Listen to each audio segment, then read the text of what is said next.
Item 3A, the Beaumont Child Care Review. So here's how we're going to do this. We will get administration to introduce the item, the consultant to present the report, council can ask clarifying questions, and then we'll move into debate. Fair enough? Mr. Hills. Well, thank you, Your Worship, members of council, and good afternoon. Today we're doing the phase 1 of the child care review for the town of Beaumont that came about due to a notice of motion that was approved in the spring of 2018. Today we have Clemens Reddick from Grant Thornton. He led the consulting team from Grant Thornton through the review. What the consultants did was they considered the financial impacts and benefits to the town on operating a more comprehensive child care program. They looked at the financial and social impacts to the town on not operating a child care program. They looked at the financial and philosophical impacts to the town on providing support to private licensed child care programs, impacts to private licensed child care businesses with the town operating or not operating a child care program, and what does a cost recovery child care model look like. So I'll turn the floor over to Grant Thornton to provide you a presentation on their review.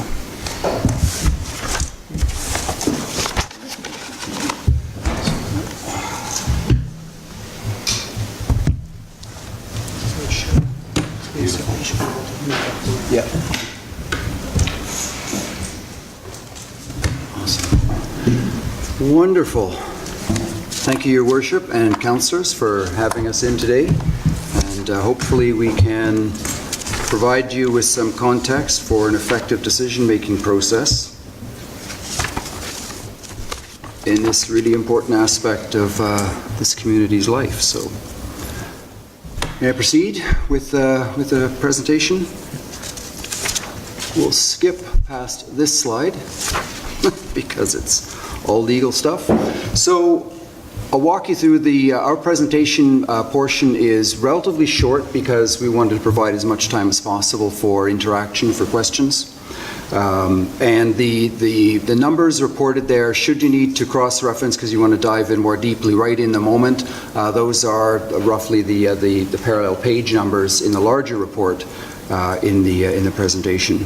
So we'll walk through, first of all, the approach that we took. We used 4 different sources of information, or took 4 different perspectives in creating this report. The first was interviews with internal stakeholders, mostly people from the office here and from the program itself, to understand better the context both from a management and from an employee perspective. In some cases, we benefited from the fact that some of the interviewees were also parents who benefited from the program, so we were able to understand that perspective a bit as well. However, parents themselves were not part of the stakeholder group that we interviewed, that we connected with. The second portion of the approach was a high-level scan of the historical documentation. One of the issues that I know is before council, and certainly an issue for staff and parents, has been that there have been a number of studies over the years since the inception of the program, particularly through since about 2004, 2005. There have been a number of significant studies that have gone on. We had a look at those. We had a look at a high level at the review of private childcare providers in Beaumont, just to see what's out there. They are relatively small in number, but growing quite rapidly. We heard informally of plans for further development in the area. And then finally, just a tailored look at, so not a deep look, a deep dive, but a tailored jurisdictional scan of municipally delivered childcare services in other communities in Alberta, and the 3 that are of note for us are Jasper, Pincher Creek, and Drayton Valley.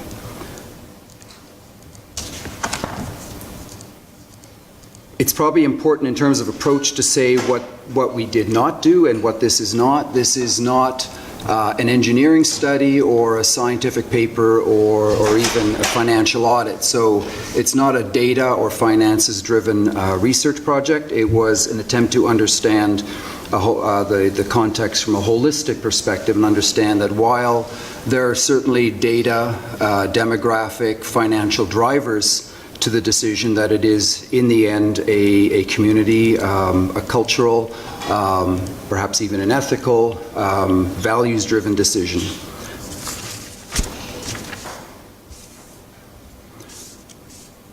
On our way to arriving at a conclusion, we came across 4 findings that we are stating as having significant impact in trying to decide what the decision-making factors would be for anyone trying to make a decision in this context. The first one was around the changes in Beaumont, that what this town was at the time that this program was initially created is not what this town is anymore. It has grown a great deal and is on a very steep ongoing growth curve relative to other communities of similar histories in Alberta. The second finding was that there is a long history of uncertainty, perhaps as little as 5 or 6 years after the founding of the program, and as early as the early 1990s. There was a lot of uncertainty in terms of with each succeeding council, and as the community evolved, about the future of the program, and there has not been a sense of confidence. And we heard in our interviews, in our conversations, both formal and informal with people, that something along the line that they almost cared less what the decision was that was going to be made, but simply asked that there would be a decision and that there would be some certainty brought to this matter, and some certainty that could be taken to the bank, particularly by employees and by parents. The third factor, of course, are the financial factors. This program comes at a significant cost to the community. The finances are somewhat complex because there are two layers in the accounting process. There are the direct costs, and they're following policy number 24.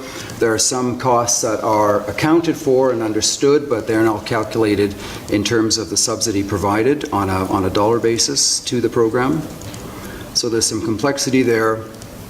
And finally, there's the issue of limited capacity that, and this, of course, has simply grown over time. There was limited capacity 20 years ago relative to the demand. That disparity has, in fact, grown. So the limited capacity, the fact that as good as this program is, it is not able to serve all of the taxpayers of this community is a factor.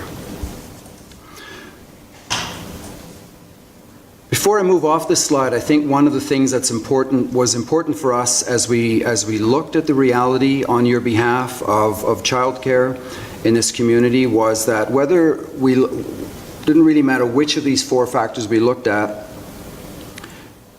it's difficult to come to a real clarity in terms of a final recommendation or so on, because the factors that we're looking at here they're not absolute, they're net of other factors. So it's whether the program is affordable or not would be relative to other priorities that the community has.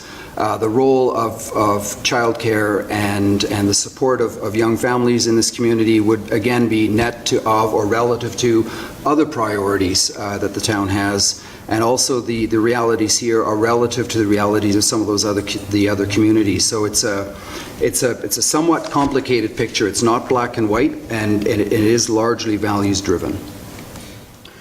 So we'll look at the next slide here as part of the first thing I want to talk about, the findings. A little bit more in depth are the changes in Beaumont. And here are the changes relative to the rest of the province. As I said, a number of these factors are actually factors in motion. We've taken a current snapshot, but they are different, considerably different than they were 5 years ago, and 5 years from now will be quite different again. So the first area is just when we looked at a very first glance, one would think that Beaumont was quite similar. When we looked at the other 3 communities where the municipalities or the communities have taken a direct responsibility for the delivery of this program, had a look at the context, and whereas perhaps once Beaumont might have fit more into a geographic or demographic context that created some consistency across these. When we look at these, it doesn't anymore. It has certainly moved on in terms of things like the degree of proximity to a larger center, the number of providers. And just to be clear, when it says one provider, for instance, for Drayton Valley and Jasper, that means that Drayton Valley and Jasper are the provider. There are no others. So they are the sole providers, and when we spoke with the leaders and the stakeholders there, they were clear there were no other formal providers there. The population sizes, a quick scan down the column shows how significantly different Beaumont has become, and then looking finally at not only at the current snapshot, but at the future trends. The lines are very different, ranging from 1.6 growth to 2 communities with in fact, declining populations, and then Beaumont with a significantly growing population.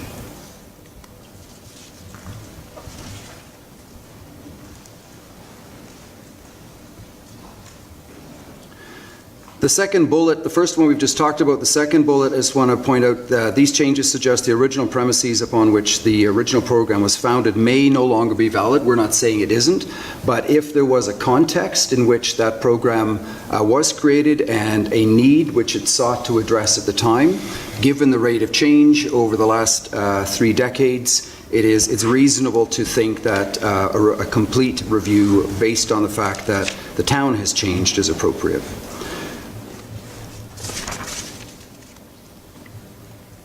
The second finding I had spoken about was the whole area of uncertainty and anxiety, and to repeat what many had hoped for coming out of this was a reduction in this, that there was an understanding that the decision could go in any number of different ways, but the hope is that there would be a decision, the decision would be clear, and there was some sense that it could be taken into the future.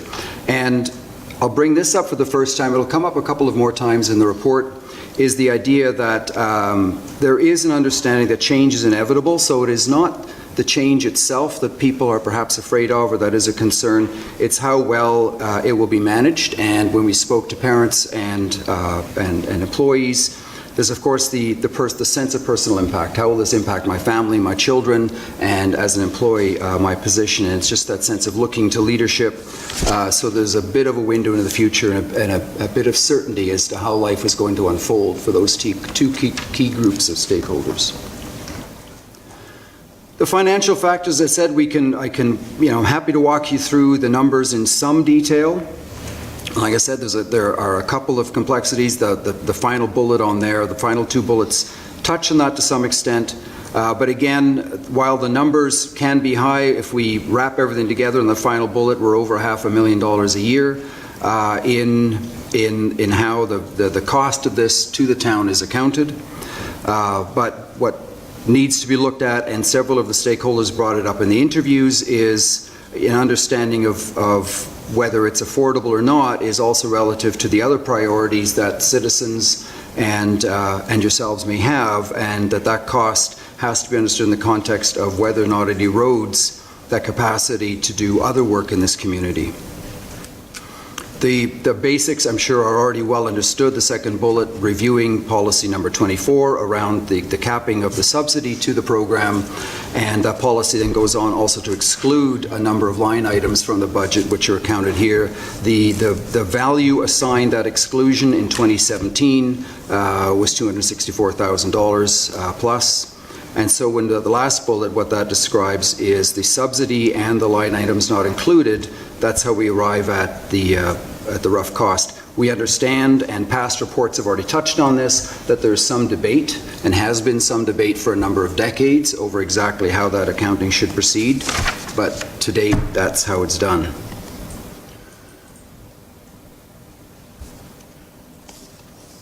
The final finding is in the area of limited capacity. The issue, and this will lead into the next slide around the central question. Based on a telephone survey and a relatively deep dive into the demographics in the demand area of childcare services in the community of Beaumont, the 2005 Hargreaves study suggested at the time the program was meeting about 20% of the demand, and at a time when there were fewer private and other players than there are in town now. Since that time, Beaumont has grown 7-fold, so we can assume that the numbers are at best constant, and in fact the capacity relative to the demand as a percentage has in fact shrunk. So the town's childcare facilities can accommodate, from what we understood based on various census data that we looked at, about 3% of all possible households and about 20% of the estimated 680 children in various programs that exist right now. Because there is limited capacity relative to demand, the process for acceptance is simply first come, first serve. So it's a first through the gate process, and families, parents and children who don't make it through that gate have to find accommodation for their children in other services. There are a couple of other private providers and a significant number of day homes, because day homes are not all regulated and not all reported to the province.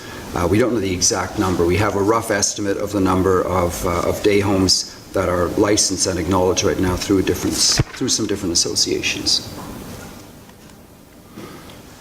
So given the inputs and the question, particularly the question around demand, as I said, this is not a science an engineering or a science study. It really tries a study that tries to come at what may be the central question. And unfortunately, for a question like this, there is no black and white answer. So the process of arriving at that answer is going to be somewhat complex. And in our estimation, that central question is, what is the level of support from the citizens of Beaumont for a program which the majority of citizens subsidize through taxes, but from which a minority benefit?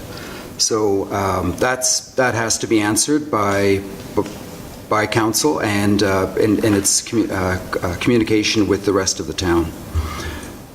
This, of course, happens in a context. This question has to be addressed in the context. One is that while there is a degree of, it's tough to find the exact language, an imbalance, perhaps something as strong as an inequity. Whatever that situation is now, that is actually, given the rate of growth in the community, that disparity, or whatever you want to describe it as, is simply going to grow. Because unless the town is going to seek to significantly and aggressively grow the program itself, the town is growing aggressively. It's a very attractive place to live, and the demand is going to increase. So the separation of capacity and demand will simply increase. And then, given that, the choice of the fact of given the reality of the amount that the town is already investing now, hundreds of thousands of dollars into the program, and the increase in demand, there needs to be a decision then of how much of a commitment to make relative to the other demands that are going to be placed on a growing community like this. So the options that we saw there, this is, I don't think, anything new. In fact, I know it's not particularly new. We went over it both through internal conversations with stakeholders here in the town. They're similar to options presented in prior studies. It would have been a surprise if we had come up with something startlingly new. So here they are. The first one is, of course, to retain the status quo, make no significant changes, maintain Policy 24 as it stands, maintain the number of seats as they stand, and of course, being cognizant of the fact that this is in the context of a growing community. So in terms of the relative position it plays, it will play a retreating position relative to the growth of the community. So status quo is in fact a retreating situation. Expansion, so that implies both catching up to current demand and then keeping up with it as the town grows, would be another option. Full cost recovery is an option that was floated, which is simply the question of, if we did not subsidize at all, and then the question become, would we not subsidize the direct costs or all of the accounted costs, including the excluded items from Policy 24? What would that look like? The option of partnerships, which is to seek through RFPs or other processes, relationships with either social or private organizations that could provide childcare. And those partnerships could, of course, act in a number of different capacities. They could, on the one hand, act as a partner in expansion. So while the town may not play a direct role in terms of providing the resources directly, it may act in partnership with another organization as a facilitator, as a guarantor on a cultural or social level of some form with the partner, or as a full transition in a collaborative fashion, handing the program over in a structured fashion in a transition to a partner. And then, of course, the final option is to simply withdraw services entirely and hand it over to other providers, as would be the case in many other communities in Alberta. In looking at some of the questions, we determined that these were some of the primary areas to look at. There we go. The central question, to what extent does this option address universality? So does any proposed solution get us closer to some sense of the people that the citizens who are taxpayers in this community all have the same access to this program? Does a solution address that? Does it address the issue of the disparity between the demand and the capacity? Again, particularly in an environment where that demand is growing. Operations, does the option increase or decrease the load on the town's operations and operational capacities? Its people, its physical structures, and so on. Financial, does the option increase or decrease the cost of the town? That's a relatively simple dimension. And uncertainty, does an option increase or decrease or increase uncertainty for parents or employees? So what we did is this is relatively rough because you can end up drilling down these things and making them incredibly complicated, but we came up with this matrix that simply mapped the criteria against these options. So the options are down the side here: expansion, status quo, cost recovery, exits, expansion with partner, or exit with partners. As I said, the partner relationships could take a number of directions. And then simply asked whether they addressed, didn't address, or in some ways created a mixed result in terms of those 5 dimensions that we looked at it from. So if we look at, for instance, the middle one, a relatively easy one, red would indicate that in fact it doesn't address the issue at all, doesn't resolve the issue or doesn't address it. Yellow would mean that it's mixed, it resolves or addresses some elements of the central questions or the various dimensions. And green means it resolves it or addresses it completely. And so when you look at it, and they're ranked from top to bottom, so the top one receives 2 yellows and 3 reds, so if there was a score at the end, it would receive the poorest score, and at the bottom, an exit with partners, a partnership transition, a collaborative exit, addresses the central question because the town would no longer be in a position of funding a program to which not all citizens had the same level, have the same level of access, but not everyone can access it because there's not enough. The demand capacity, yes, because we in partnership, we would seek together to create that capacity to ensure that it existed. Operationally, because the town would no longer in any way have direct operational responsibilities in a scenario like this, it resolves that fully, and then to some degree resolves the issue of finances because in a collaborative partnership relationship it would be unclear that model would have to be created, whether the town had some financial partnership with the other players or chose to hand it over entirely.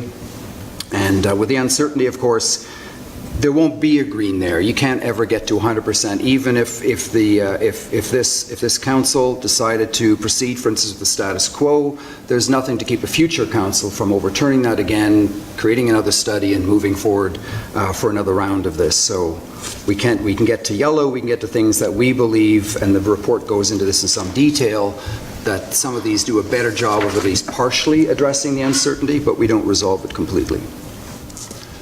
Next steps, we're suggesting that independent of the particular choice that it's made, whether it's one of those 5 or 6 items or another one altogether, that there be 2 major steps to be taken.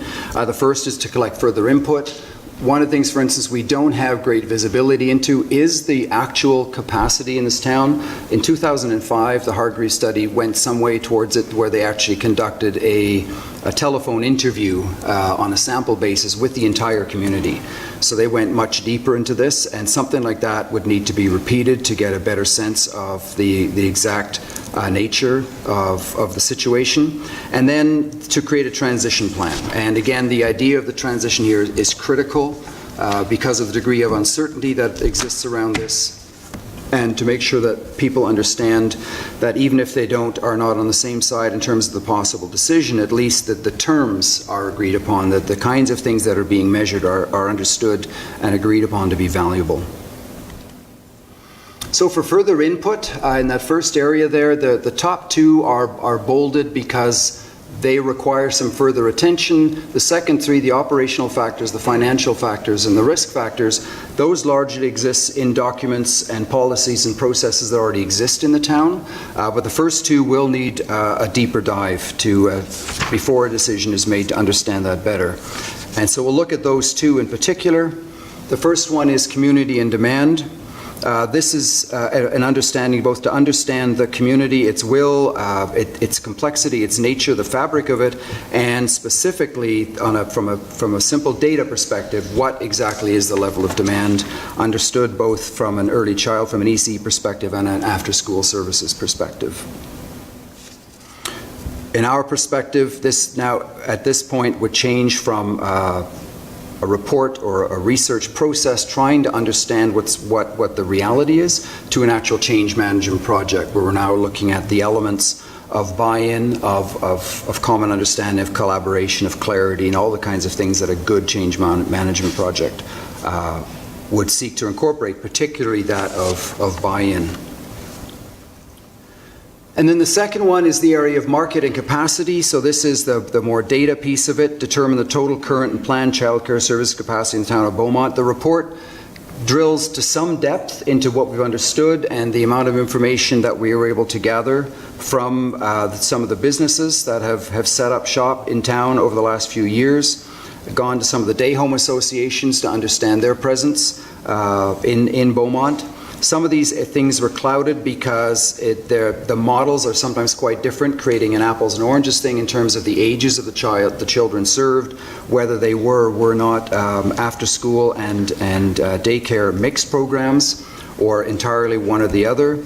And then some areas, as I mentioned at the beginning, where there isn't complete visibility into the number of day homes, because there's sort of three tiers of them there. The ones that are fully legitimate in the sense they are both registered as businesses here in town and recognized by the province. They're registered with the province as a day home.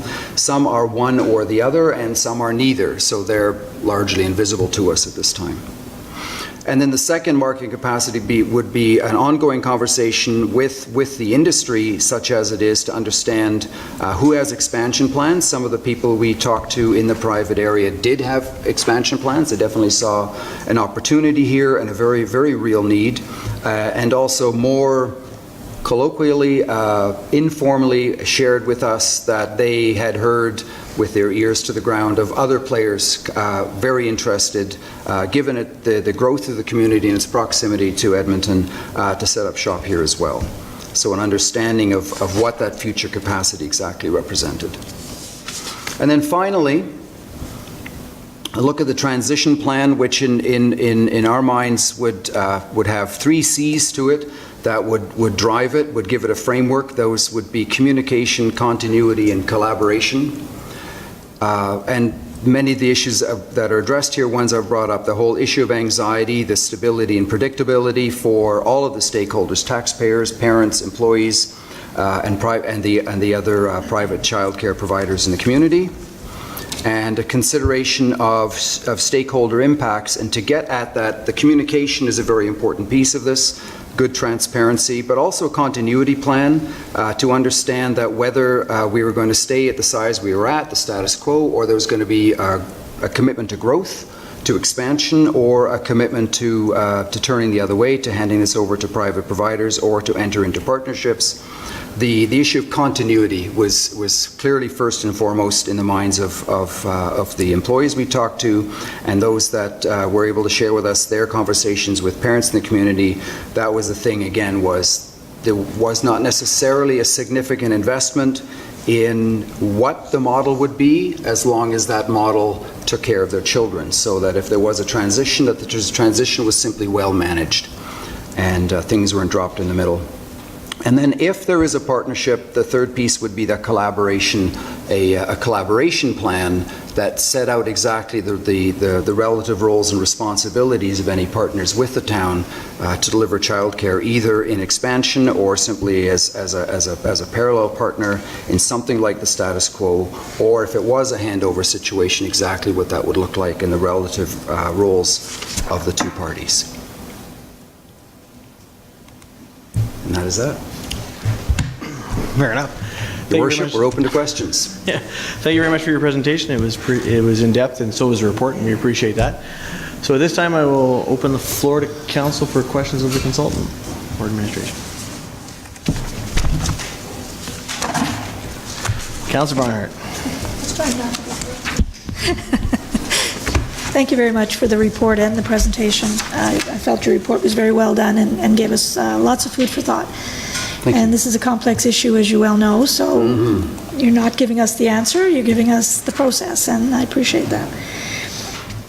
The first question I wanted to ask you was, based on my own experience, my own history, I do know that two municipalities in particular, Red Deer and Edmonton, have gone through similar processes.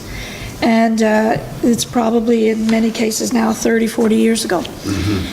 And so I'm wondering if you encountered any reports or any reviews that have been done to evaluate how that has gone for those municipalities, or whether that could be and somehow brought back as information.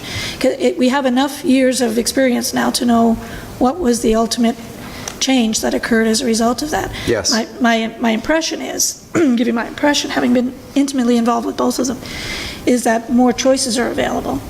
However, the costs go up for the parents who choose the higher quality care based on the level of staffing. And I think that's the primary reason why nonprofits try to keep the cost down but can't, because they essentially have to pay the bills and want to have the higher quality, because of the staff are definitely how you get the higher quality. Yes. And you pay and you get better staffing. Yes. So I'd really be interested in any comments you have on that, because I think that's the crux of it for me, is in the long term, is this the right thing to do? So this is a presentation draft, and I've shared with your staff that we're happy to incorporate any further questions here. So when the final report is issued for you as a decision to base some decisions on, or as a document to base some decisions on, we're happy to incorporate some more research into it. So I'm happy to look up these two elements. That didn't come up in the work that we did. We looked at the communities that were in the process of offering these services right now, and of particular interest to us, very close to this date actually, was a lot of the movement that's gone on in Pincher Creek, because they lost the program they had, and then stepped back into it very fully committed, so that we've had our focus on that, not on these two. Just as follow-up, I really would appreciate that long-term view, because we make decisions now that really impact us and our families down the road. But subsequent to that, am I going to remember what the other question was? Probably not. You'll come back. See, we can come back to you. Councillor Montgomery. Thank you, Your Worship. Just want to clarify before I get into this, the goal for us today. From my understanding, based on your notice of motion, that we've got these options ahead of us. We're not deciding on any, but we are looking to provide some recommendations on a few options to go out and engage on. Is that fair? Yeah, the goal of, I was going to get to that when we get into debate, but yeah, the goal of today is to try and narrow some of these down, provide a series of next steps, whether that's getting a little more information on community demand and marketing capacity. But I'm hoping there was enough information provided where we could sort of narrow the focus and go forward. Yeah, and for me personally, there's certainly enough information. I just wanted to be clear that out of this meeting, we should hopefully be in a position to be able to direct administration to go forward and conduct some engagement on this. I think we've dragged this conversation out long enough, and I think there's enough in here. So I just want to be clear on the expectations, but did want to make a couple of comments to start off with.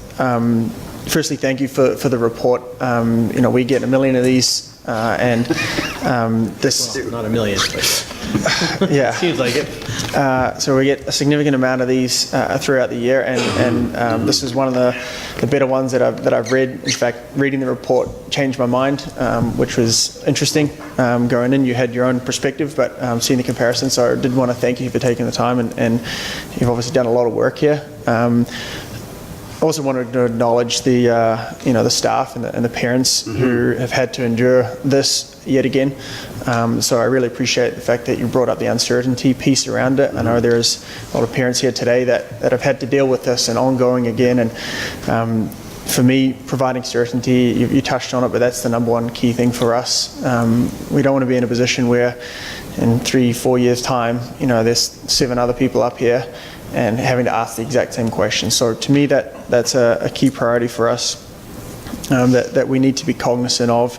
There are going to be some tough decisions that we have to make, but to Kathy's point, Councillor Barnhart's point, we've got to look at the long-term future for Beaumont here, and I think the majority of parents that I've engaged with on this are just looking for certainty. So we certainly need to provide that. I do have some questions here, and I know a lot of other people will, so I'll just go through, maybe a couple, and then we'll pass it around if that's okay. I think the first thing, if you touched on a little bit regarding the 2 layers of the costs that are involved in this.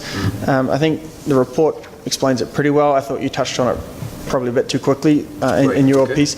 Could you just explain the direct costs and then kind of the indirect costs and just explain? Absolutely. Thank you. So the direct costs are those costs that under Policy 24 can be assigned to the operation of the services directly, and if those services were fully withdrawn, those costs would be fully recuperated. So you'd have it all back again. The second layer, the excluded items, are, I have to be careful. They are to a degree an accounting exercise in that it's an estimation of a proportion of the utilization of staff and services and infrastructure demand on the overall town's resources, and then a proportion that it's understood that the childcare services, the burden that it places on those services needs to be accounted for. So a number is assigned to that.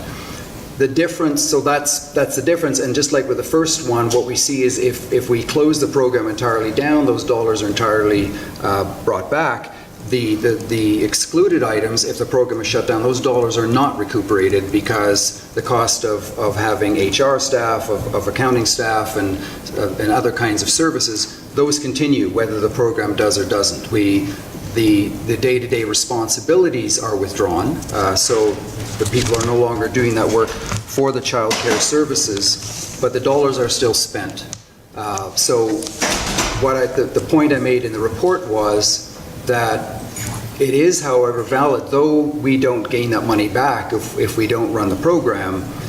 It's the burden placed. Burden's an awkward word. I don't mean that with all of its baggage, but literally in some accounting sense, the effort burden that's placed on that resource does exist, and it does need to be accounted for somehow. So, and looking at it and understanding with the help of the staff how those numbers were arrived at, they seemed to us to be reasonable. They didn't seem to be masking anything or inappropriate. They seemed like good numbers.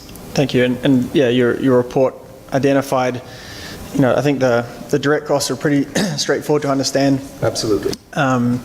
But then when you talk about those indirect costs, and yes, while you're not going to see that recouped back directly into the tax base, but it frees up those resources to work on other items, right? So yes, it does. I think that's important for us to consider.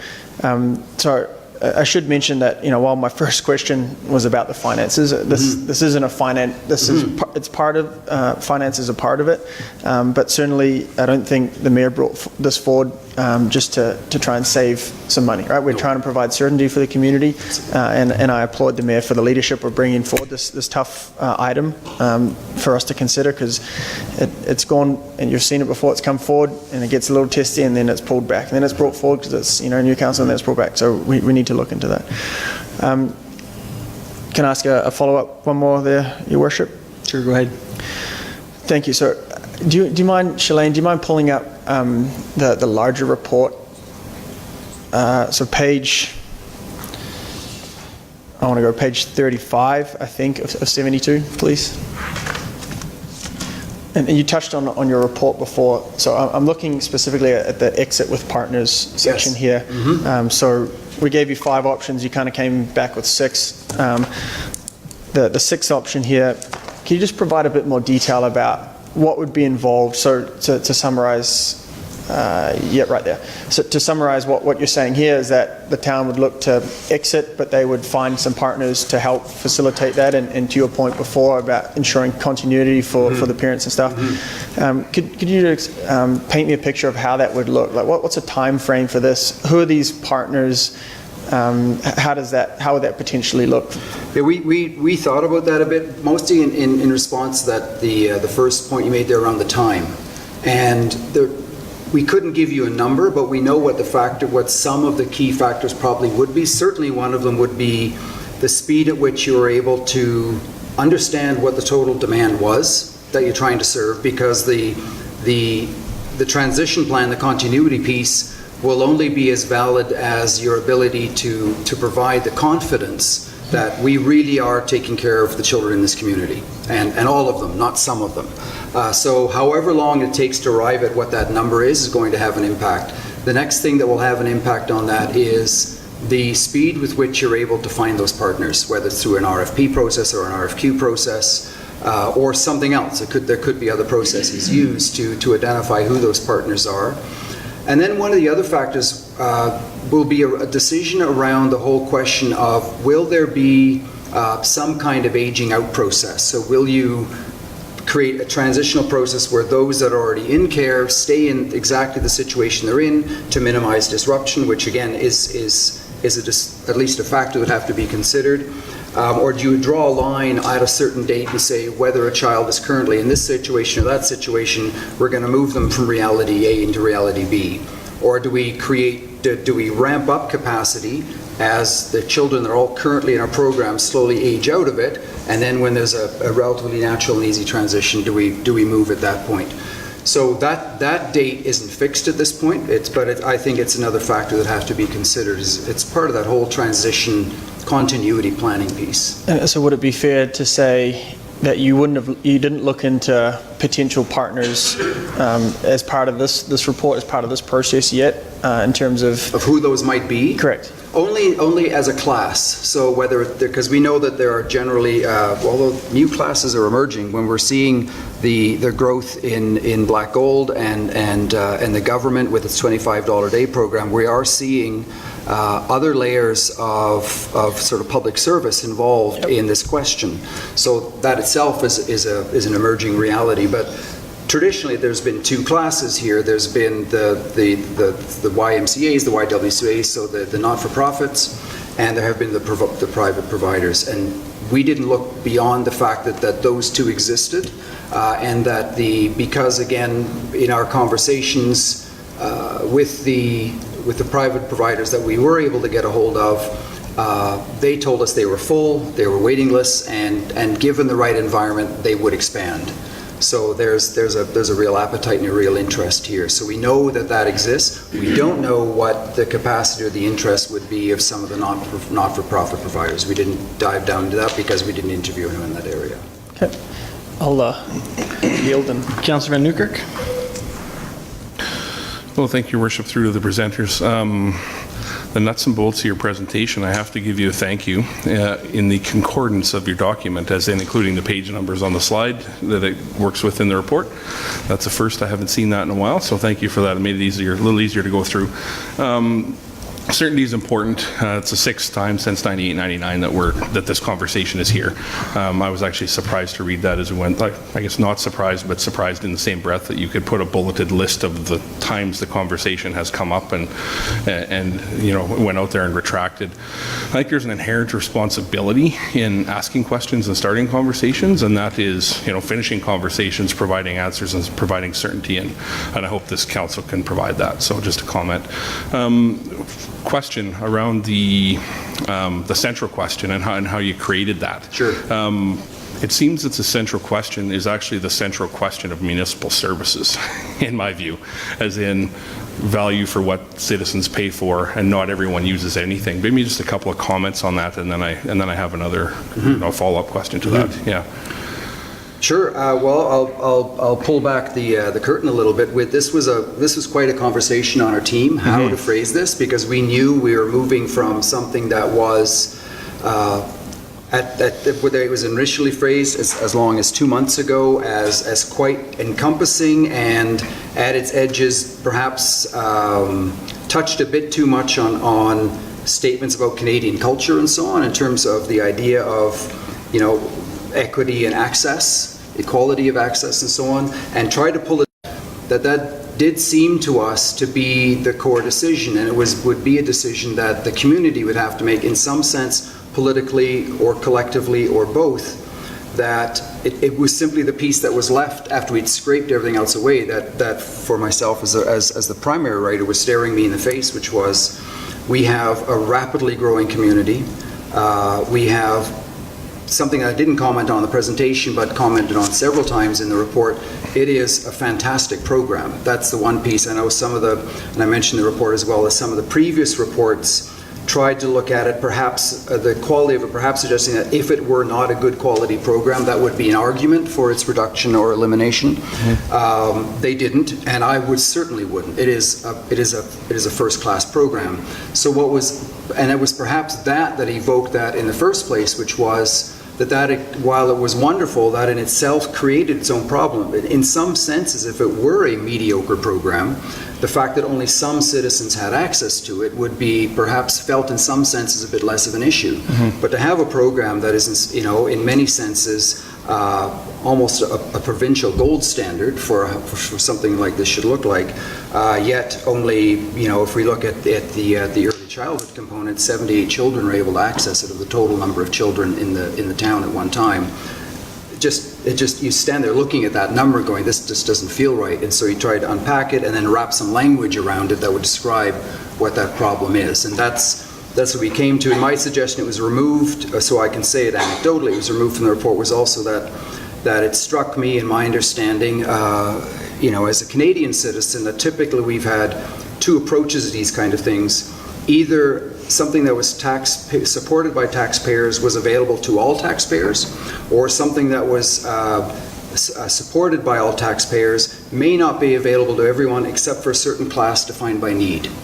So, so for instance, public education is brought up, and people say, well, everyone supports public education, but not everyone has kids. But it's an agreed upon national norm that we do so. That's just the way this country runs. We've taken all that out of the report because it's out of scope to speak to Canadian culture on that level. But for us, that's why, and I said even at the beginning of my presentation, what created this interesting tension between trying to provide material for support to make a good decision on a numerical basis, or finances and black and white or comparisons and best practices, but in the end it did leave us with a rather messy community-driven values decision. And just to follow up, Your Worship, to that? Sure. Yeah, given the black and white world that you live in, in the accounting world, I expected something like, should the town of Beaumont stay in the business of childcare? Yes or no? Right? Just I was like, ooh, that's what we're going to get, right? But we didn't get that. I was surprised by that. When you ask a question like that, you inherently start at a yes and you start at a no, and then you work back from that and say, if yes, how do we stay there? If no, how do we stay there, right? Yes. So yes. I was actually surprised it wasn't just a blunt black and white comment like that, and that's okay. And then last comment, and then I'll share on, is I support a transition plan, whatever is decided. I think that's going to be very important, that we identify, who's affected, how they're affected, and what measures are in place. So just, a show of support for a transition plan that is well thought out and well executed. So thank you. Councillor Barnard. Thank you, Your Worship. And not the one that I forgot before, but it's a different one, but that's okay. The questions that I have keep coming, and as more and more questions are being asked, I think that's important to have this dialogue. Two things that came up for me when I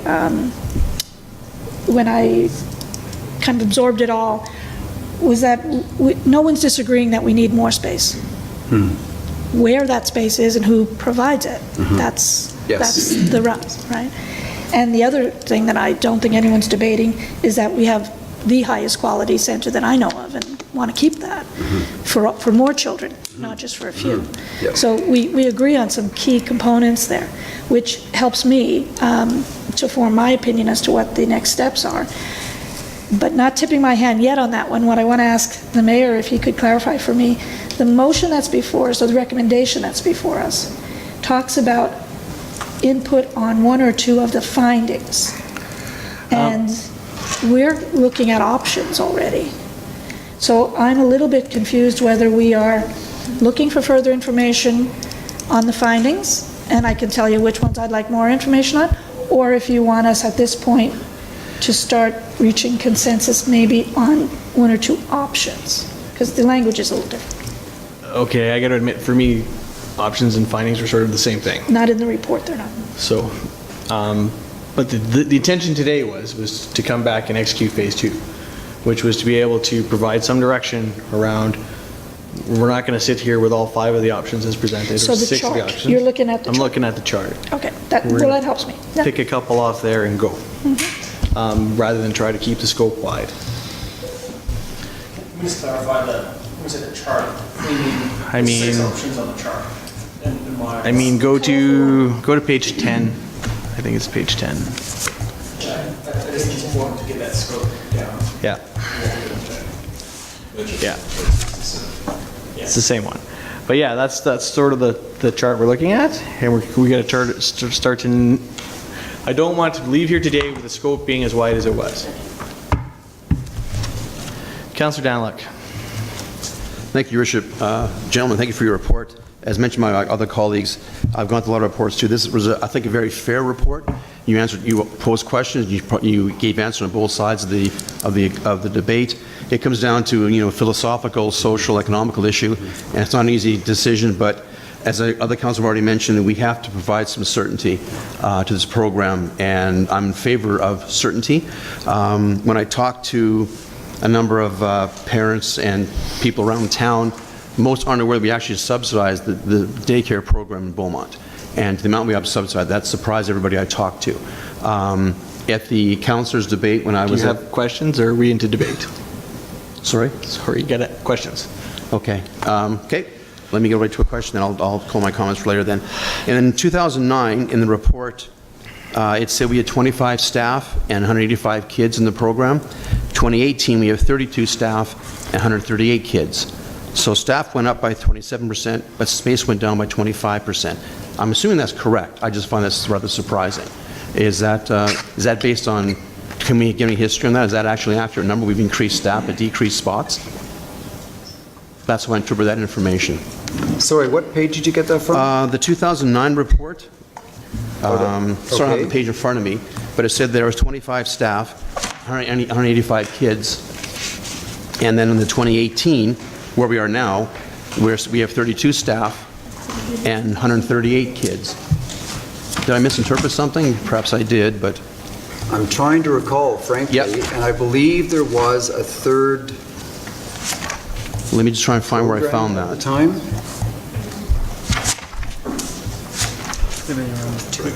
It would be, because it wouldn't be our report, it would be in... No, it wasn't your report. It was I'm in sorry, the in the appendix. of Yeah, it was in overall, the yeah. appendix from one of the other reports. It's page 45 of 7. Thanks, Martin. Executive session, Please. No. second paragraph. Let him find it. And this was written in 2009. Yeah, 2009. So it says that we Trinity employs 25 qualified staff and served 183 children, whereas I believe now we have... Which page are we on? 178 now, yes, in total. The Family Day Home Agency, is that the difference maker? Okay. Your Worship, we do have staff here that could answer that question. So we probably... Okay.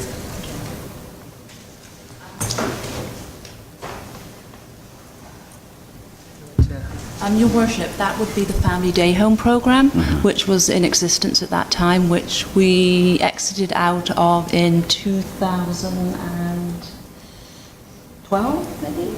11? 2012, 2011. So we did have more spaces at that time when we incorporated the family day home program. Okay. So we had more space at that time, I understand that. We also had fewer staff at that time, but we have more staff now? No? That's the correct explanation. Okay, thank you. That clarifies my question, and thank you. That's it for right now. Thank you. Councillor Margo-Swain. Thank you, Your Worship. Page 19, Shalane, please, and Ms. Winton. I'm trying to get a better understanding around the 680 number. So scroll down just a little bit. Yeah, paragraph 2 under a changing market. We talk about, it says if we assume the need for childcare has been constant, percentage of households that would be placed the total need in the community at 680 childcare spaces in Beaumont. So that's the context. Now, Ms. Winter, if you scroll down to page 22 of 72,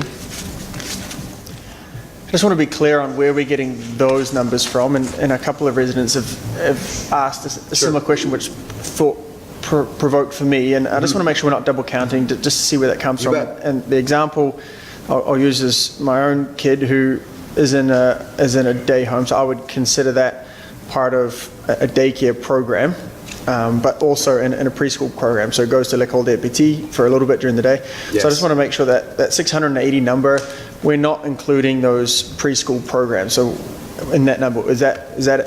That 680 represents the total estimated demand based on what we understand the children that are in care, and then looking against the Hargreaves projection, which would have said that percentages mapped it forward against the increase in population, which got us to 680 kids. That doesn't, we're not saying that any of those 680 are or are not in care. We don't know that, how many of them. For instance, one of the things, because we aren't able to get a clear window on exactly who is serving that demand right now, whether there are, for instance, any children, any families who are seeking care but are unable to find it in any form, day home, private home, through the town program. Absolutely, and that's the biggest concern for me, is that, you know, if you're out there and we're looking, one of the options to transition, we don't have data to be able to go out and sell it, right? For lack of a better term.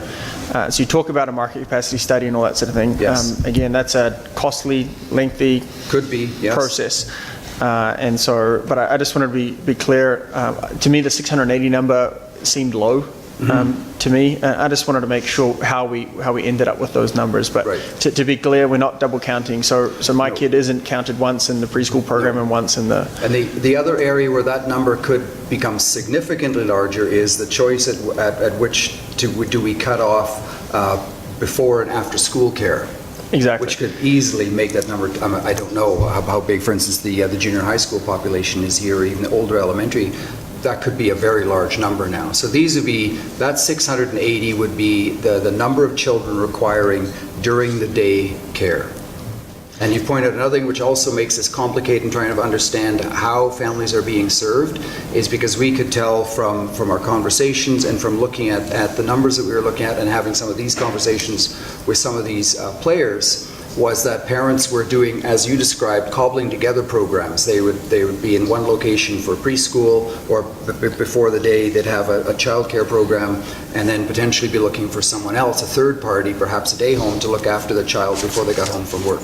Yeah, and I'd say a significant amount of families don't have that luxury of being able to. So I get why you put the preschool programs up there, but I'm not sure how much it is actually involved in this conversation for what we're trying to deal with. And the 680 number, it's easy to think 138 into 680, but I just want council to be aware that, you know, that number, there's no hard science. We don't have the exact stats on that, and so it's an estimate. It's an estimate. I think it's important to point out, to be clear on. Thank you, Your Worship. Thank you. Councillor Van Newkirk. Thank you, Your Worship. Through to your presenter here. Ms. Winter, if you wouldn't mind scrolling down just on this page to the bottom of this page here. The last paragraph, it says, another observation to make about the fees is that while they're generally in line with private providers, the level of staffing requirements, especially the standard of using only level 3 ECE staff, means the subsidy will probably always be a factor in the program if the program remains with the town. In your research to this here, are you able to comment on where the bar is at in our current service offering compared to the bar in the other service offerings which you evaluated?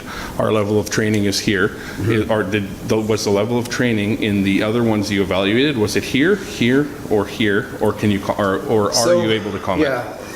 It gets into, again, another layered conversation. It depends on how you measure it. If you measure it in some form of measuring the quality of the practice itself, that would be difficult to argue. I'm sure that there are terrific providers out there, regardless of their official designation.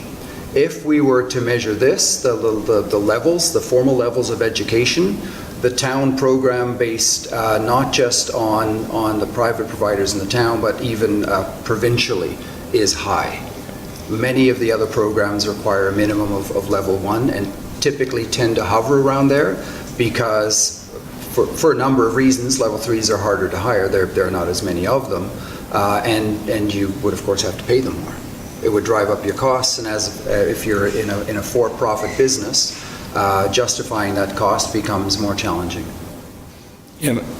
Yeah, thank you. And just to follow up with that, I think that's an important thing for the discussion today as well, is, we have to understand the level of training that's required, make sure that, it's known that we aren't really comparing apples and apples in that situation. We've just made a statement that this is the bar that has been set, and thank you for explaining that. Councillor Barnhart? One other question. Thank you, Your Worship, for allowing me to continue. Limited capacity was one of the findings that you identified. Yes. And I'm assuming you mean in terms of the spaces that are funded. But did you look at all at the spaces, the physical spaces? And do you have any comments to make on those? We didn't report out on it specifically, just from our early interviews with the people responsible directly for providing those spaces, both at the town administrative level and direct delivery of both the management and the direct delivery of the programs, is that they, I wouldn't be able to comment whether we were at or over, well, not over capacity, but whether there's any room for more. The sense, if I remember correctly, was that the programs are basically full from a space capacity. We would have to find more space if we were going to grow significantly. I'm hoping that whatever does come back to us will also comment on that when it comes to looking at partners, because it's going to be very difficult to find partners if the space does not allow itself to expand. Outside of the town, yeah, I'm sorry, I thought I misunderstood your question. Did you mean spaces just in the town program, and like in its physical? I'm all over that. The entire town. Either way, just physical space is a major and there is physical space. of a major importance right now in terms of where we can go from here. Yes. Because if we cannot expand, it's pretty hard to invite somebody in to help us partner, because expansion is really important and very critical. You have to hit a certain number of spaces before it's viable. Our visibility into this was a little constrained because most of the players that we were talking to are for-profit businesses, and they were a little bit ambivalent in sharing too much of their business plans, not being clear how we would use that information. Saying that, they were pretty clear that they both were interested in expanding, and given the business support of that, the typical financial considerations of a business wanting to expand, they would expand. And they were also aware of name, for lack of a better phrase, name brand or sort of brand level childcare providers having their eyes on Beaumont and looking at putting a location here in town. So I think on that level there is an interest in growth and space. Councillor Mungo-Swain? Thank you. And I've got just a follow-up to Councillor Barnhart's point about the physical space. I think, right now, I'm sure you've been down into the area, and yes, they're managing well, but I wouldn't call it ideal. So I think that's an important part of that evaluation. We're looking at when I look at one of the options of transitioning, I'm not looking at it as in partnering and taking over the space. I'm looking at taking over the infrastructure, the people. That's the value in the program. Yep. And so space is something that needs to be definitely considered as part of the report. I did want to touch on, and I had it listed here, Councillor Van Newkirk asked the question about the level 3. Can you just clarify, essentially, my understanding, and this is my own research, so correct me if I'm wrong, but essentially there's level 1, level 2, level 3, right? I understand that's correct as well. I'm just looking for a little nod from the room, thank you. And so, essentially, when Councillor Van Nieuwkerk is asking for, are the other programs here, purely from a trained perspective, you can't get above all level 3s. I believe not. Correct. Okay, so then essentially one of the options, that potentially could be in front of us is looking at that model of level 3 only, right? And I know the other private businesses in town, in order for them to compete in the market and get somewhere close to that 975, they're employing level 1s, 2s, 3, and a mix, right? And to your point, it's not necessarily on quality of care, it's more on education, but there's a cost associated with that. There is. And so I guess my question is that within scope for us to potentially review, not for us, but is that something, maybe some more information where we can go and is having all level 3s, do we need to go that far? And I'm not saying that the 7 of us debate that up here, but do we look to get back some more information on that? Because to a cost perspective, finance was obviously a big significant portion here. If the level that was required to support this program was 1s and 2s and 3s, and maybe the cost is reduced there. So is that potentially in scope of this review? I'm asking I guess your question is more for me. Yeah, that's an option that could be discussed during the debate portion of. Okay. This. Are there any further questions of the consultant? Councillor Hendricks. Bishop, thank you. And just back to the history, and I don't know how much history council requires, but certainly there's a lot more history than what's been offered here in this document. And some of it is tied to the level 3 piece. Some of it's tied to what was used to be called the grading committee piece that tied salaries to work, to a matrix, to, other numbers, and basically drove the bus in terms of how we got to where we were. And if you dig back to a time when there was a Mr. Chris Calvert in charge of this program, I think you might be able to find that information at that time. I think it would help in explaining why we're here today in terms of the subsidy levels and the educational levels. Thank you. Any further questions for the consultant? All right, seeing none, take a quick 5 and then back for the debate portion. Thank you very much. Thank you very much. Today. We Thank you. really do appreciate it. Thank you. It was a pleasure, it was actually. a lot of work. It truly was. It really actually kind of put some things in perspective. I'm glad I'm not you. That's all I have to say. Sorry? Okay.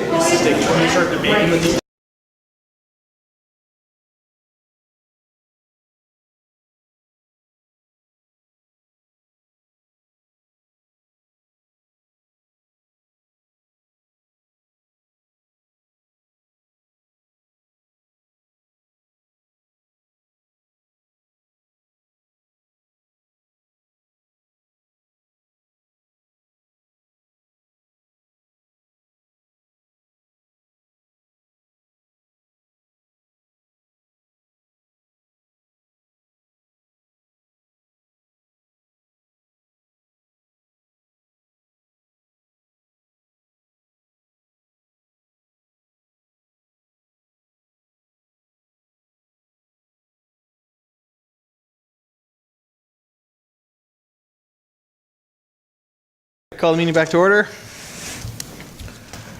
Okay, so going back up to the top of the document and the request for decision based on the notice motion ahead. So phase 2 is what we're endeavoring to launch today. So based on council recommendations on 1 or 2 of the options described above, however, I'm not married to just 1 or 2. Council directed me to seek community input and bring back a report on findings, decisions for consideration. So we have the report tonight was presented to us. There was 6 options presented, and they're sort of sprawled out in the matrix on page 10. 6. And so the question before us is, the one big thing for me tonight is we got to start trying to bring some closure to at least this council term on the uncertainty piece. I wish I could say that no matter what we do, that future councils couldn't override us and do things. Unfortunately, the way of life is future councils are empowered to do what they want. So I think we should look to a timely, no matter what we do, it should be timely and quickly moving. I don't want to see this drag into a 3-year process. But the uncertainty piece that's driving the fears of our parents, our stakeholders, our staff, we as a council should look to start looking to resolve that. And so the consultant has recommended that we go back to the community for some more information on community demand marketing capacity, which would give us a key to that, which would give us more information to make this decision. And so the question before council tonight is do we want to chunk this down a little further? For me, there was a lot of information in here, and quite frankly, it didn't come out the way I thought it would. And so I'm prepared to chunk it down, but if other councillors are not, we can discuss that and see what we want to do. But we do have to launch a level of community engagement after this to go forward. So looking for thoughts from members of council.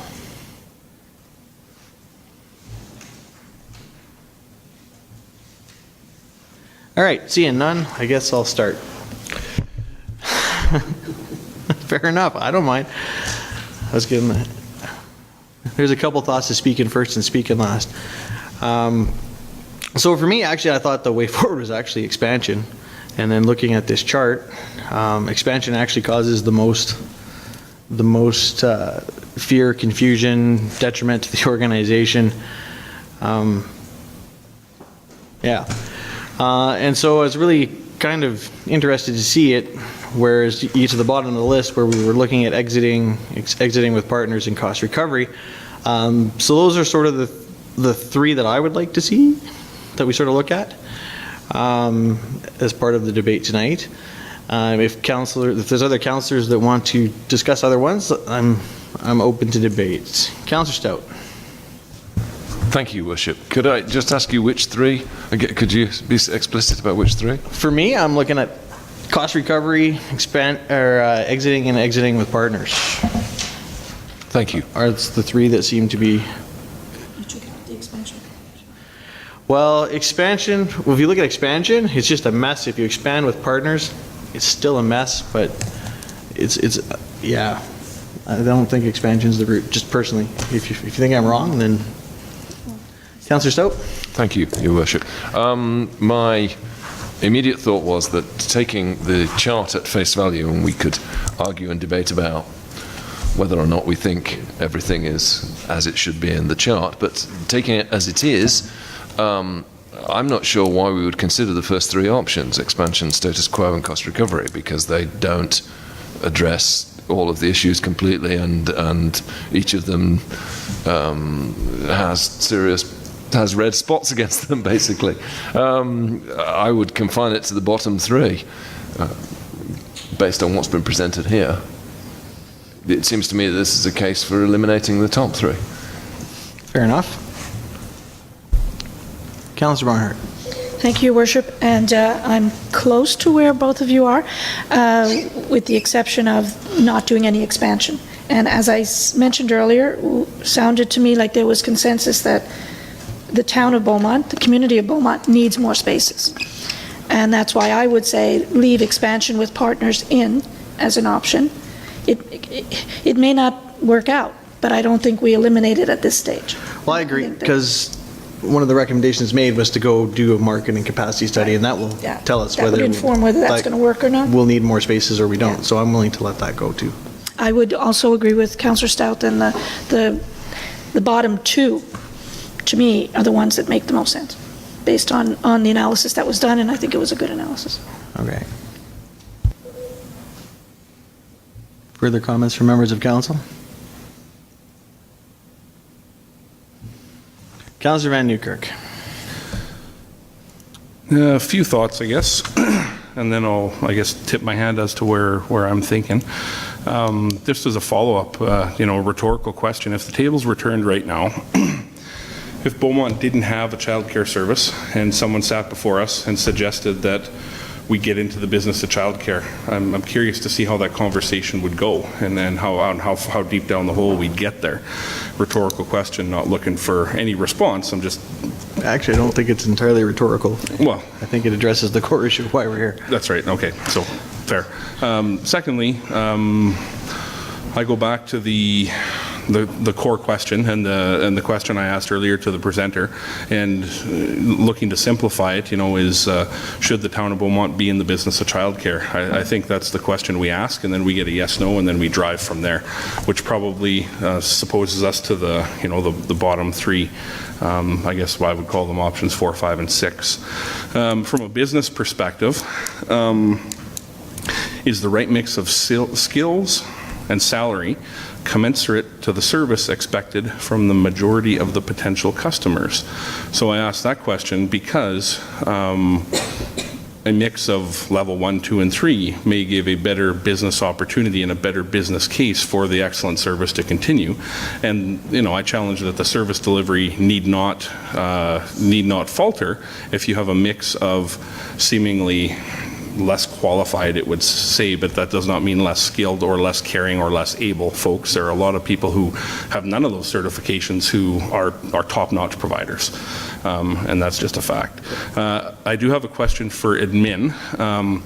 What did it take and what steps were taken to bring the current service offering from the 30% and over that it was alluded to in the report down to the 20%, which is now only just now within the current policy 24 subsidy limit as of the 2017 numbers?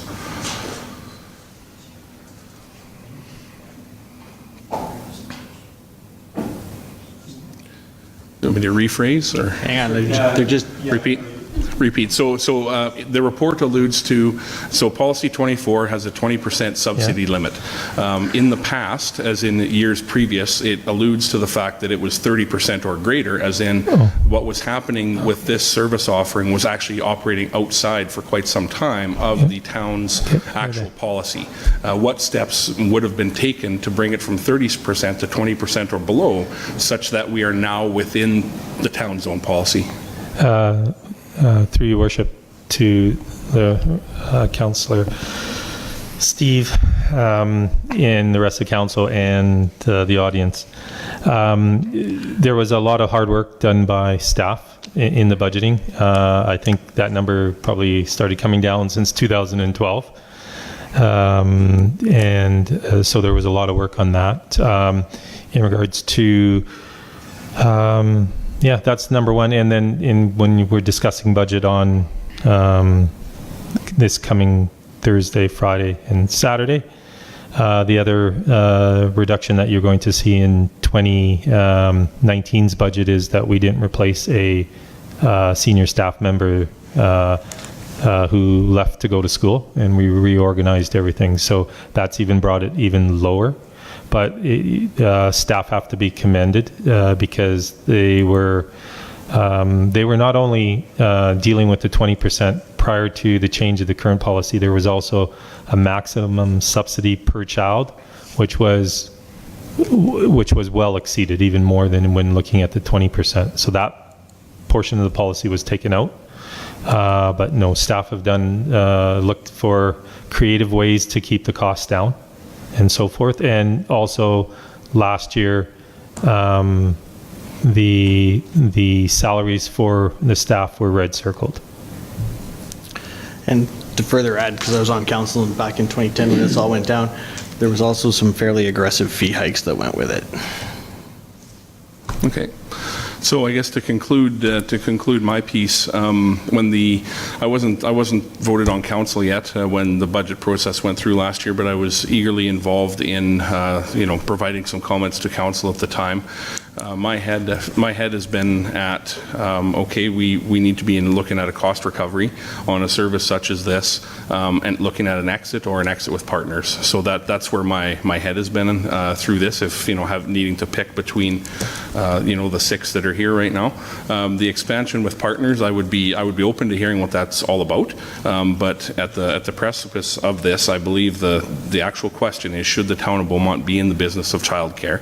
I think if that question was brought to Beaumont right now, without anything else, and if nothing existed, I think the answer would likely be no, given the current providers that are in the area, given the ability of the market to expand and take over those spaces.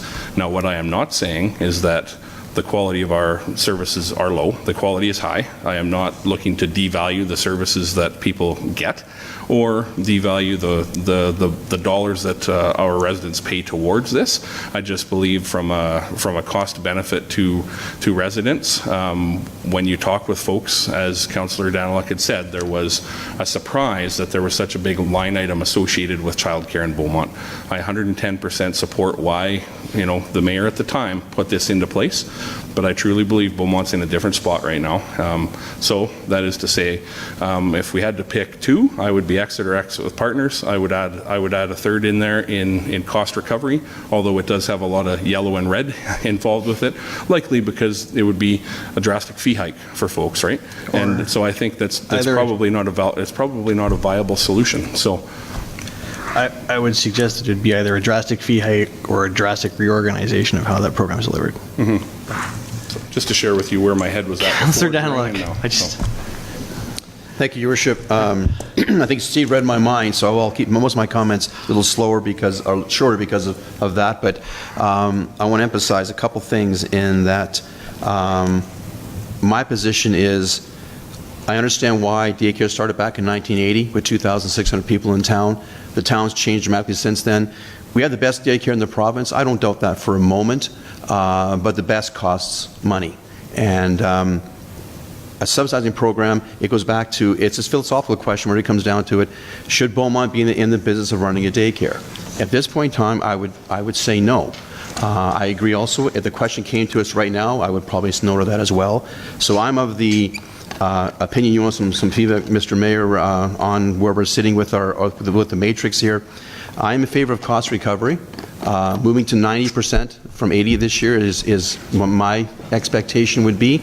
I'm not in favor of exiting tomorrow. I'm not in favor of exiting the next 1 or 2 years. We'll put all of our staff out on the street. I'm not in favor of that at all.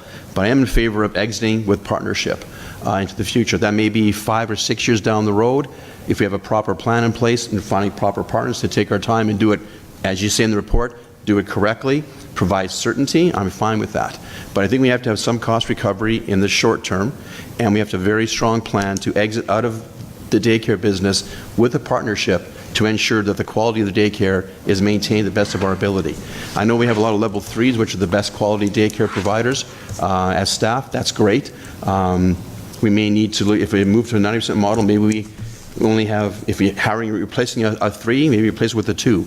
But that's up to the daycare administrators to run based on the budget they have to work with. But I am in favor of cost recovery. I'm not in favor of immediate exit in any way or form to give our parents and staff certainty. I am in favor of exiting with partners down the road with a very structured, well thought out plan with a proper partner or partners and get us out of the daycare business. I think our job is to provide recreation, our job is to provide parks, safe living, community services like police and fire. Daycare is a great thing, but it's not our primary business. And I think we need to look at this from a long-term exit with a structured exit with partners. Thank you very much, Mr. Mayor. Thank you. Councillor McGough-Swain. Thank you. So for me, expansion no, status quo no, exit no. Before I got into this, my thinking was around cost recovery. And I'm just going to read it here because I think it's important to define it. So the definition around cost recovery is essentially the option would be to replace Council Policy 24 with a policy that mandates a full cost recovery from parents or other sources such as grants and essentially ends the subsidy. So going into the process, I mentioned off the top, I changed my mind. So going into it, my general thinking around this sort of thing is there's, in any case, the market, people will pay for what they're willing to pay for, and the level of quality here with all the level 3s, if that meant potentially raising fees, some parents would be prepared to pay for that to get that extra quality. Some parents wouldn't, and we'd see if they would fall back in within within the other childcare options in town. Just as I drive a minivan, I'm not driving a brand new Tesla, right? I choose to purchase that. But then that one point that you made in here makes a really strong observation, and I want to read it here. It says, how would this still be a municipal program at all if no municipal resources are expended on it? So when does a full cost recovery become just another form of exit? So that piece really spoke to me, where we're kind of trying to get out, but we're not actually out there. So the cost recovery piece, to me, I don't think is a fair expectation at this point, which leads me to, I still think we need to look into cost recovery, and I'll explain it in a second. Expansion with partners, my initial thinking around that is, again, I don't think childcare is something that the town should be involved in, but I'm interested to see what comes back on that, so I'd like to see that option. So what I'm gonna give you is a hybrid. A hybrid to try and give you another green box on exit with partners. And I think we can fill the financial green box, fill the financial from a yellow to a green. If we look at exiting with partners, but we also entertain a cost recovery model from now through to when that exit occurs. So right now you've got it at financial. As a yellow, because essentially, I imagine you're at yellow because until you exit with partners, you've still got a significant cost. So my thinking around the hybrid option would be to look at an increase of the cost recovery, similar to what Councillor Daniluk said. So we put in motion a plan to exit with partners. So we go out and we seek to find someone to take the program over. Long term, we put in those long-term steps, right? But in the interim, we look at a cost recovery model that is more in line with what I think the whole residents of this community would be more accepting of. I don't think that should be 100% on the parents. I think, I should say, should be on the user fees. I asked a question before about looking at a remodeling of the structure. So the option that I would be most interested in seeing would be exit with partners, and some information to come back from yourselves about what a remodeling would look like, in terms of and also to Councillor Daniluk's point, increasing the cost recovery a little bit on the fees, but also scaling back potentially what the level 3 commitment would be, as well as exit with partners. So the last thing I want to show you is page 30, if you don't mind going to Ms. Winter. And at the bottom of page 30. So right now, our current fee's $9.75 per month on average. And I think this is important to point out, because this is real dollars. This is people's livelihoods, and that has a significant impact. And if you look down to 100% with excluded, that's $1,400 a month, and that is, in my opinion, unaffordable. And I think the model is driving that. So I think important to highlight that number, so that when we're throwing around numbers like 80%, 90%, 100% in terms of cost recovery, we just need to be cognizant that this is a commitment that these families have made into their children going forward, and they've planned and budgeted for that. And so when we look to increase these fees, we just need to be cognizant that has a real life impact to those families, to the fees.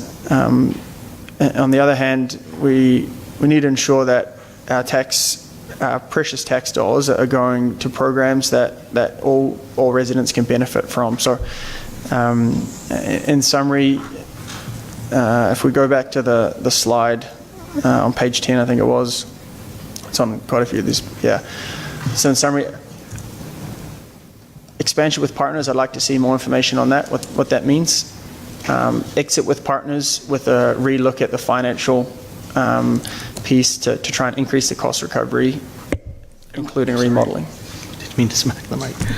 Sorry. Thank you very much. Did that make sense? Yeah, that makes sense. I don't want to throw in this is what I always do, and you're asking for a simple answer, and I give you a complicated one, but I just think that if we can change that financial box from a overall taxpayer perspective, I think you get a clearer picture. So I'd be interested to see what a remodel would look like, and then obviously, the important engagement to come forward with both the staff as well as the parents involved. Would that be something that consider keeping their kids in, all that sort of stuff for? So do you get the concept? Yeah, no, I understand. Just the rest of council. Is the concept he's clear? Driving at?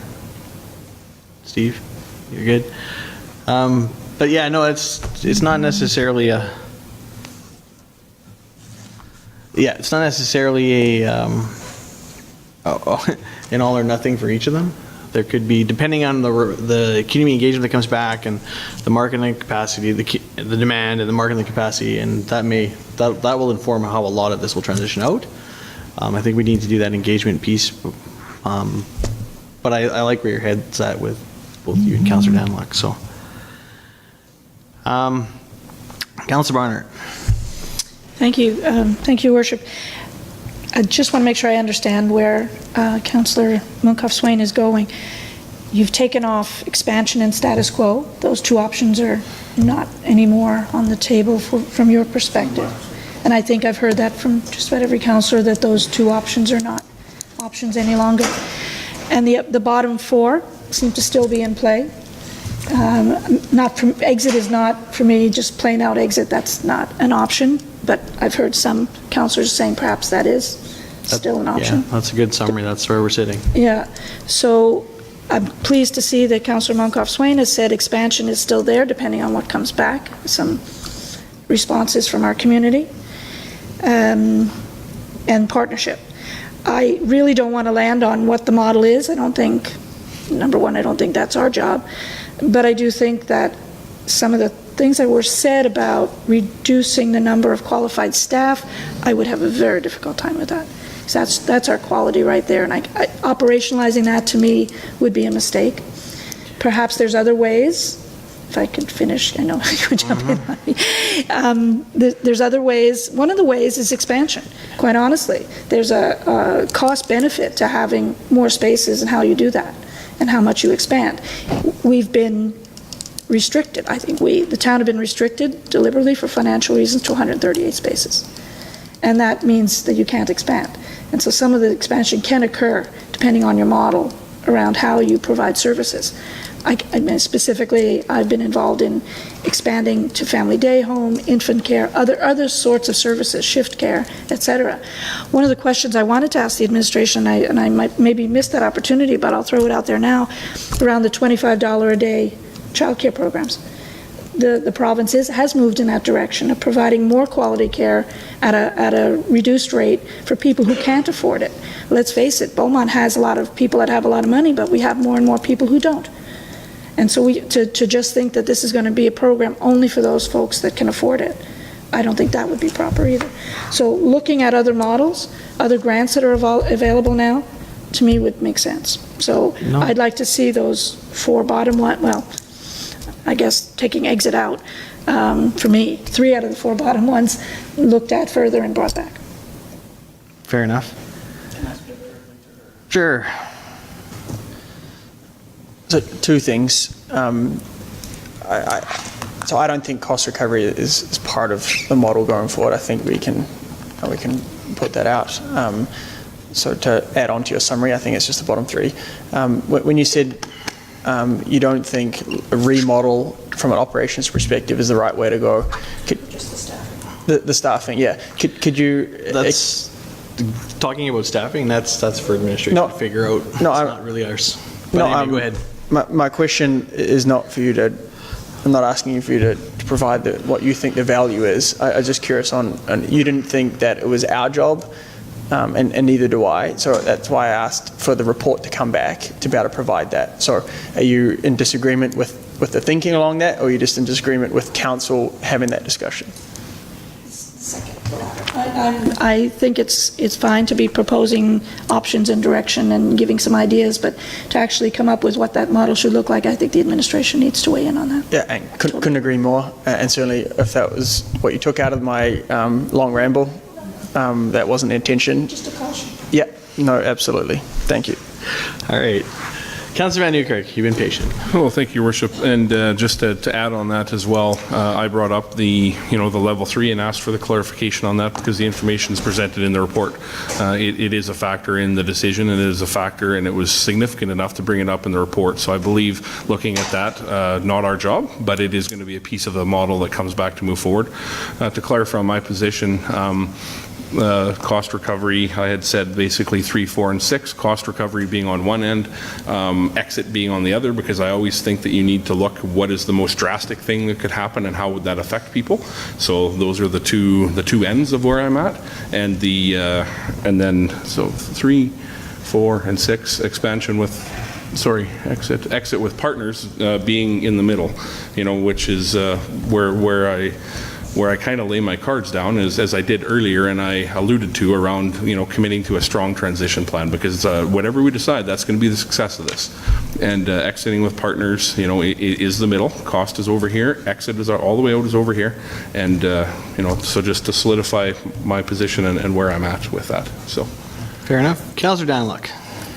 Thank you, Your Worship. And just to, I guess, point of clarification too is that, I'm in favor of Beaumont getting out of the daycare business with a proper exit plan, with a proper partner, not exiting totally, as I mentioned previously, to give our staff some peace of mind and parents too. But on the graph that Councillor Monkoff-Swain had a moment ago, the chart going from 90 to 100, or 80 to 90, an increase of 12.5%. That's going from $975 a month to $1,097 per month. So that may cause some of the families to leave the daycare. That's true. But there's 90 families on the waiting list to get in the daycare. And there's also waiting lists on other daycares in town that are privately run. So I think cost recovery is within our prudence and is fiscally responsible. I have a difficulty with taxpayers, including those who run daycares, paying for 140 families. It's not universal. And rec centers, roads are all universal. This is not.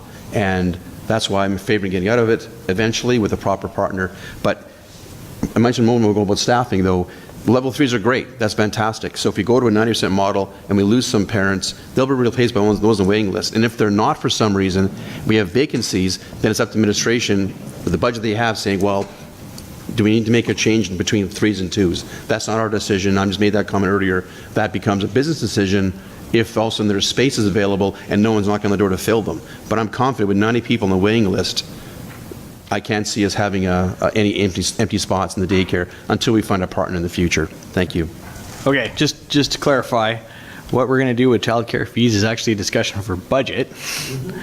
What we're actually looking for now is what are we going to go for community engagement on.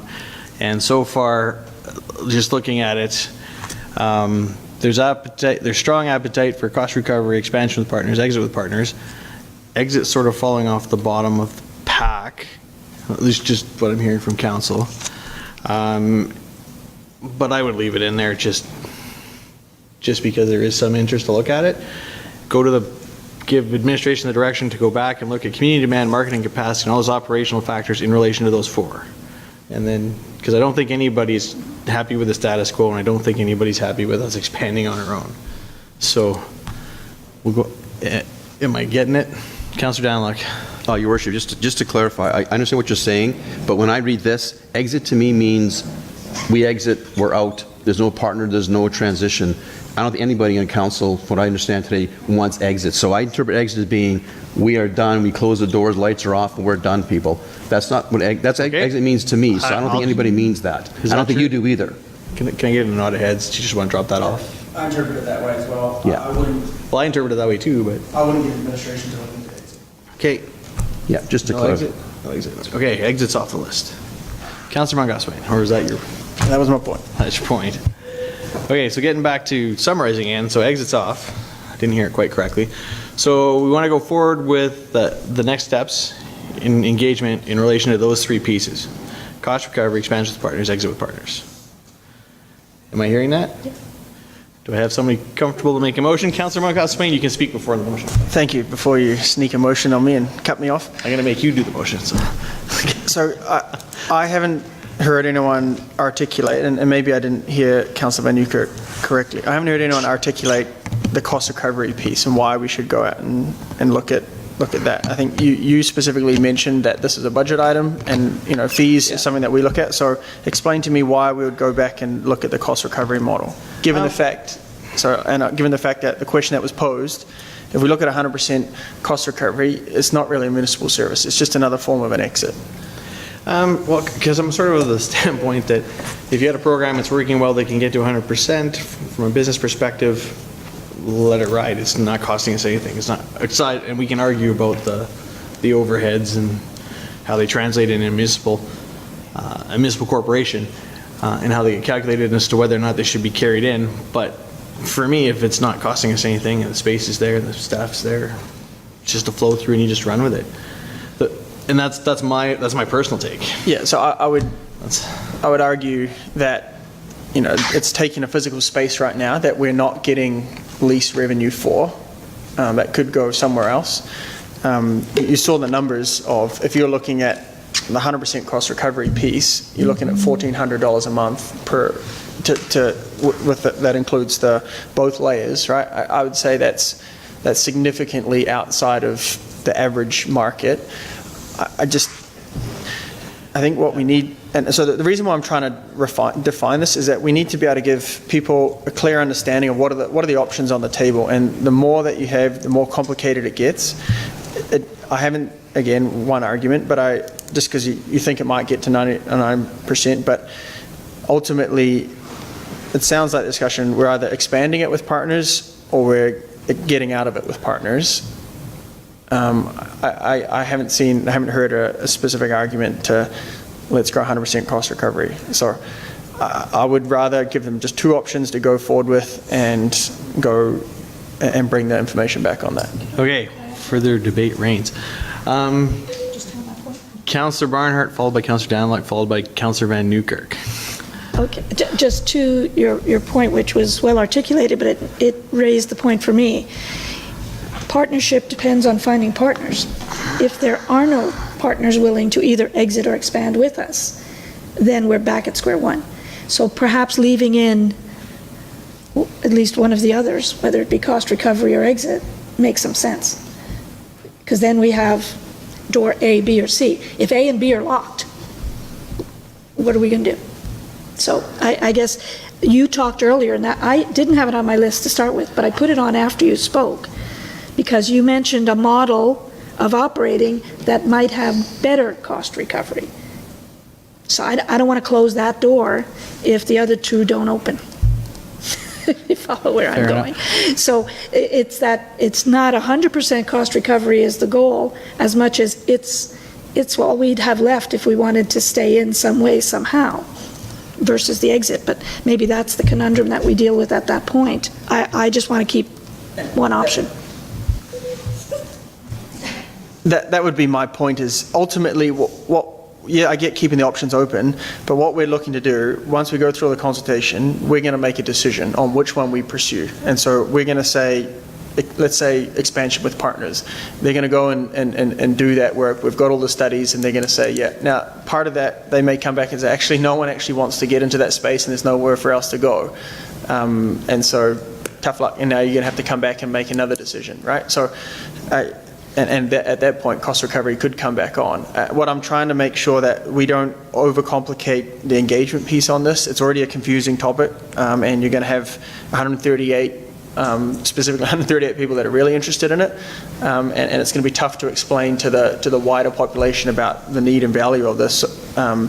So I'm just trying to limit the scope for that consultation piece. I don't think, if it comes back and there's no partners that we're willing to go to, then that's a whole other conversation that we need to get to, and I think we cross that bridge at that time, would be my counter to that. Okay, I think we're overanalyzing a little bit here. We're into the what ifs. We've already decided the outcome of the study, and I think we need to get the engagement piece done. And I honestly, I don't think leaving the third one on there is going to hurt. But I kind of agree with Councillor Barnhart and the way she's thinking. But Councillor Danlock, you've been patiently waiting. Thank you, Your Worship. On the communication piece, I do think cost recovery is important because, philosophically speaking, I mentioned during the campaign, town-provided daycare that is revenue neutral. Childcare center. Childcare center, pardon me, childcare center. Revenue neutral, I'm fine with that. Totally fine with it. But unfortunately, it's not revenue neutral. And I think it came down to, as Councilor Monkoff-Swain mentioned, Van Nuklik mentioned earlier, is the question is, are we in the daycare business or not? That has to be part of the public consultation. Because if most town people in the town say, we shouldn't be part of the daycare business, no matter how you want to cut the pie, that will set the tone going down the road. We have to be very careful in the communication piece. Most people aren't aware that it is currently being subsidized to the extent that it is. That's a fair statement. And I think if people are aware of that, they may have a different view on it. I had mentioned before, if it was revenue neutral, we had a municipal town of Beaumont-led offer, and we have private citizens doing the same thing. It's not costing the taxpayers anything to subsidize it. It's a level playing field. I'm fine. The people have a choice. They can go to the town one or the private one. But right now, it's not a level playing field, and that is unfortunately the circumstance we find ourselves in, despite how good our daycare Early learning childcare center. Childcare center is. Sorry, daycare is easy to talk on a Monday afternoon. Despite how good the quality is, it's still not a level playing field. Thank you. Councilor Van Newkirk. Just looking for a little bit of clarity in the route you were going. It sounded like you were suggesting 4 of the 6 options to come back. Can you just clarify, 1 through 6, which you were proposing to bring back as you were trying to summarize? If I was proposing, if you number them from the top on page 10, 1 through 6, I was proposing 4 through 6, but there seemed to be large opposition to 5, so, sorry, 4. So 4 is out, so 3, 5, and 6 is what I'm currently advocating for on the table. 3, 5, 6. Okay, just a follow-up to that, if I would? Sure, yeah. Yeah, so I wouldn't have supported 4. That's too many. I was going down the path in my head, similar to Councillor Monkoff-Swain, of 2 for more succinct communication. I think 3 options is probably prudent.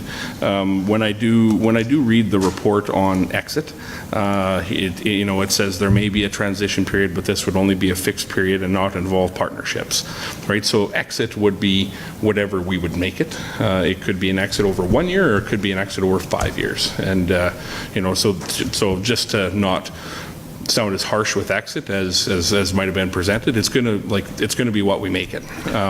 So I would be fine with. And I'm hoping as the report comes back, it would contain some of that data. So cost recovery would be 3, 5 would be expansion with partners, 6 would be exit with partners. Correct. I could support that.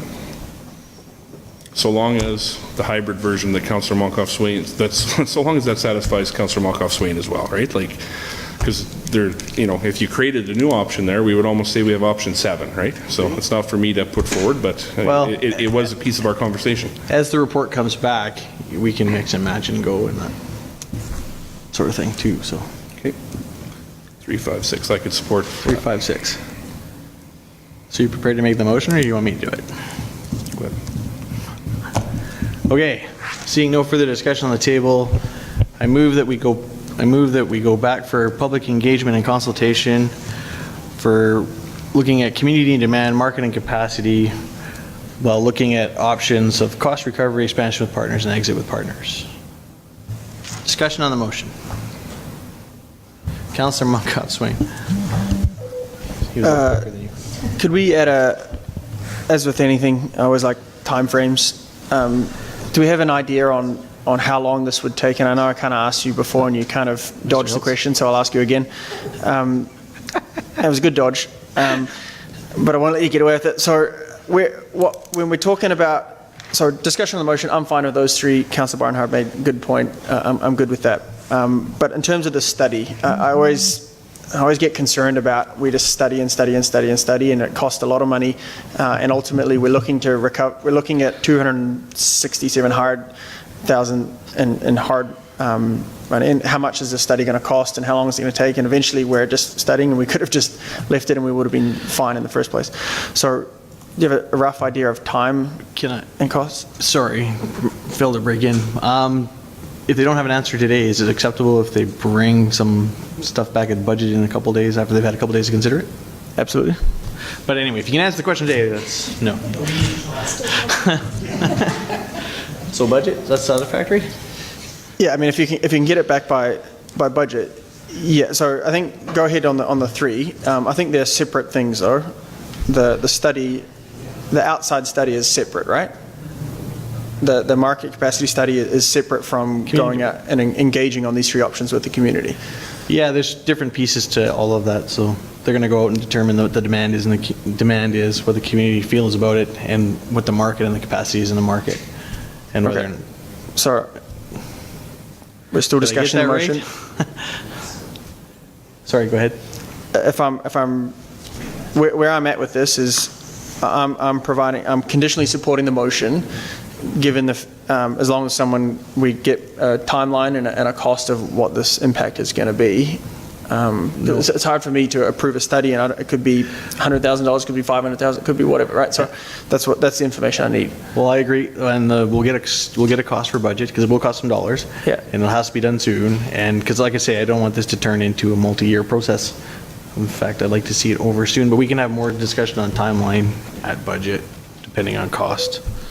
Councillor Barnhart, sorry, CAO, you've been waiting to talk, sorry. Well, I think you answered, pretty much said what I was going to say, is give us some time to develop a work plan, which we'll bring back to budget, because as you mentioned, the obvious, we have nothing set aside or approved to take this to the next phase. So we've got to come back to council with that plan and what that's going to cost, what that will include the timeline. Thank you. Councillor Barnhart. Thank you, Your Worship. And just further on to that, the question I wanted to ask is, when you first made your notice of motion, Mayor, you listed 5 questions. Are they still in play? Are those questions still part of what we are hoping to have, or was that covered by the report in your mind? Because they were your questions, but In my there were mind, some good questions there. I wondered about that. in my mind, it's been covered, but Is there anything there we want to specifically bring back, or you're? well, do you have anything you want to specifically bring Well, back? it's interesting that E is the cost recovery childcare model, if you maintain the status quo. I mean, none of us want to maintain the status quo, but a couple of us have mentioned if there's a different model, support that. So I just want to be clear when the report comes back, if there's anything in that list we wanted to have further consultation on, I think it would be important. I'm good with the newly revised scope. Okay. So am I. Thank you. Councillor Van Newkirk. Hello, I just wanted to clarify, I guess maybe with admin, Ms. Winter, just that the motion on the floor is for 3, 5, and 6. I thought I might have heard the mayor say something otherwise. No? I meant 3, 5, and 6. Okay, thank you. Just a clarification. Thank you. Go with what I meant, not with what I said if I got it wrong. Councillor Stout, last final comment before we call the question. Thank you, Worship. Just a simple procedural thing. Could we, instead of numbering them, just use their names? So what we're discussing is cost recovery, expansion with partners and exit with partners. Correct. And can we be completely explicit? We will put those that are in the options? motion, yeah. Thank you. Okay, call the question. All in favor? That carries unanimously. All right, and that brings to a close. Hang on, I gotta get back to the top of my page. That brings to a close business item 3A. There are no